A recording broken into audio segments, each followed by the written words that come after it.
Well, thanks for visiting us this morning at KTALnews.com. I'm meteorologist Josh Morses with your Friday morning forecast update. Big weather pattern changes on the way for us. We will get a definite taste of spring here over the next week. Today will kind of be a breezy, mild, cool through the morning, but pleasant this afternoon kind of day. But the weekend is looking perfect for us. Should be pushing 70 degrees. Light wind on Saturday. We'll have sun out all weekend, and we'll definitely feel that warmth Sunday into Monday as we'll be pushing 80 degrees, I think, much of next week, which will put us close to some record highs. I'm forecasting it to at least tie it next Wednesday, but we could see some record highs tied or broken as we go into next week. So our cold front from yesterday continues to push off to the east this morning. You can see a little cloud cover, that little swirl in the atmosphere. That's the upper level low that's going to try to pull a few clouds in this morning, but will likely stay mostly sunny throughout the day here. And breezy west wind is going to kick in behind the system here. So we have a little bit of fog this morning, but given the wind that will kick in just after sunrise, the fog should get wiped out pretty quickly for us today. And you can see the temperatures down into the upper 40s and low 50s in most areas. Pretty comfortable morning.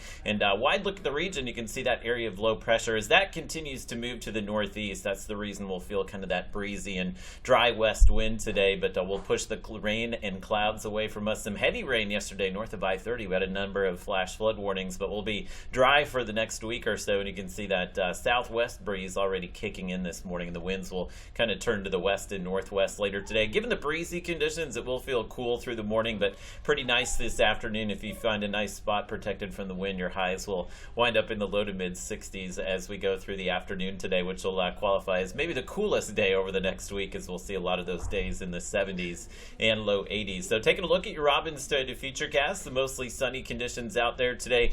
Fairly breezy through the middle of the day, really between about 10 and 3 p.m. We could have a few wind gusts, maybe 25 to 30 miles per hour, but we'll stay kind of clear and quiet tonight. Pretty cold night. We'll have lows in the 30s as well as the low 40s, but that warming trend is going to continue for us over the weekend, as we'll be mostly sunny on Saturday and likely enjoy that dry and warmer weather on Sunday as well. So there's a quick preview of the weekend for you. Just some light breeze out there. May feel a little more wind on Sunday, as again, that south wind off the Gulf of Mexico will keep us pretty warm going into next week. Overnight lows will gradually warm up as well, so cool mornings this weekend, but fabulous afternoon temperatures. Again, going through February and March, we get a lot of cold and rainy weekends, so I do not know when the next weekend that we'll see this nice will be. In fact, the end of next week, there's likely a cold front coming in that could cool us into the 40s and 50s again by next weekend, so enjoy the sunny and warmer weekend while we have it around, and a very spring-like pattern for you most of next week.